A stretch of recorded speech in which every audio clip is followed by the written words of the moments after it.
Okay, we're going to take a look at the epic Master of Puppets. This tune clocks in at over 300 bars and over 8 minutes as well. So plenty of riffs and solos for you to get your teeth into.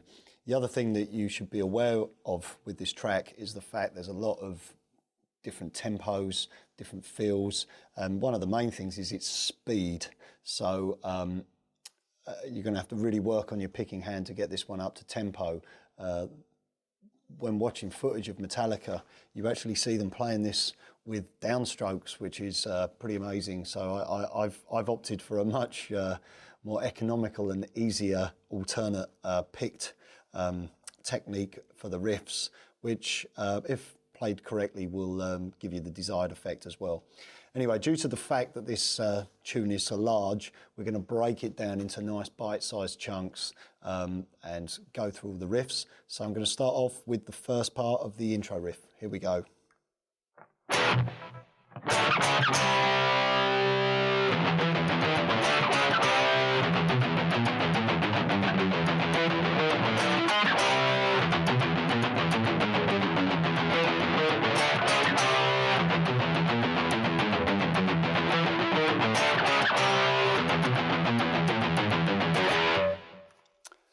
Starts off with the stabbing chord of E5, followed by a D5, C sharp 5, and then C5.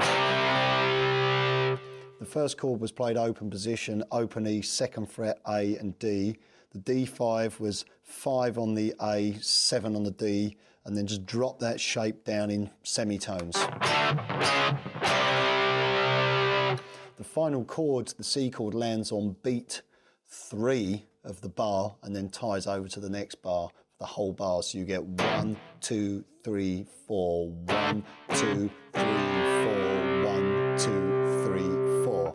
Then we move into the next riff, which is a pedal tone idea, something that we've discussed several times on the DVD. We start off by playing.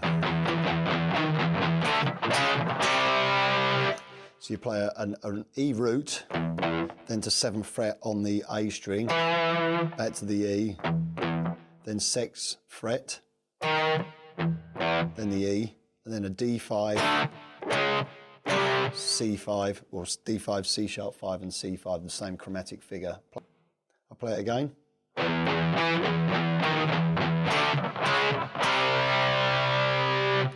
Then we move down and pedal off of the bottom E string, and it's as follows. So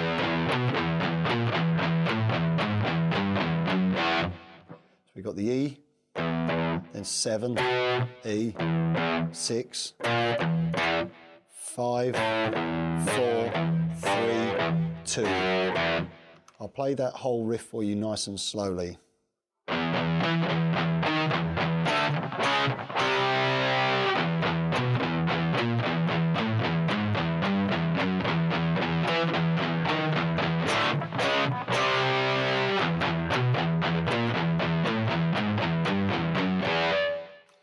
Now that actually clocks in at over 200 beats per minute. So if you're going to practice this in small chunks, I would advise starting off with your metronome at a much more sedate and sociable tempo before you start to push it up. Remember to really work on keeping your picking hand nice and relaxed. So I'll play it for you one more time. Here we go. 1, 2, 3, 4.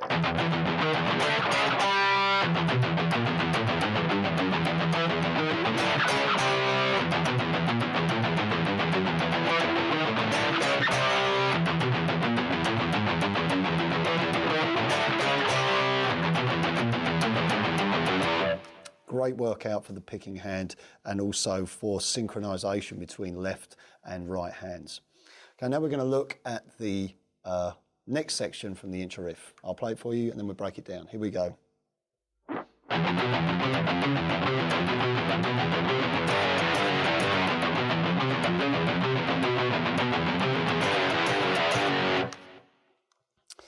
Now that riff, another kind of pedal tone idea, starts off from the bottom E to 1st fret and then 2nd fret on the A.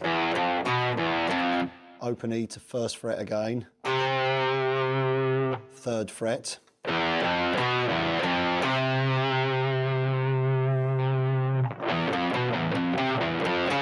then up to the 4th fret, back to the 3rd fret, and then the 2nd fret twice. All the time you're pedalling off of E and F, played on the open bottom E and the 1st fret of the E. So I'll play it for you slowly.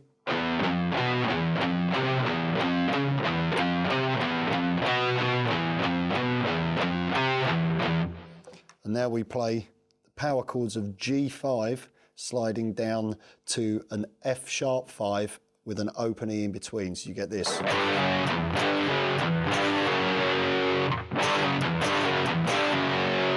With the riff.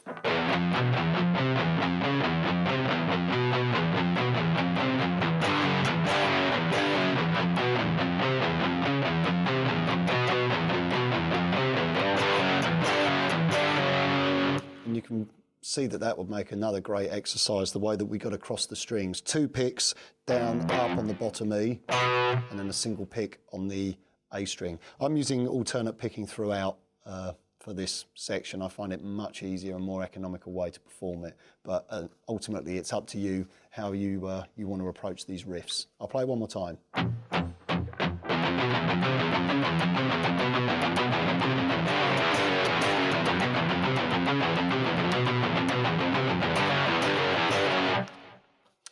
Okay, this leads us then into the next riff section, which is based on a similar idea to what we've just seen. I'll play it through for you and then we'll break it down.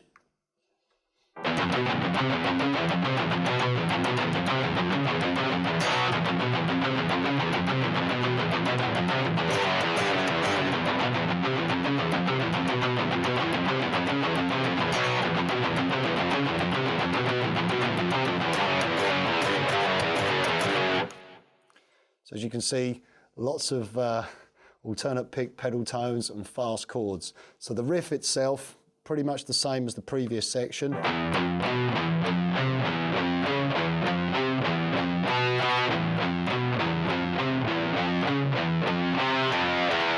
That time round we come from the 3rd fret of the A to 1st fret A, E to open E, then we play a B5 chord at the 2nd fret of the A and the 4th fret of the D. Play it for you one more time.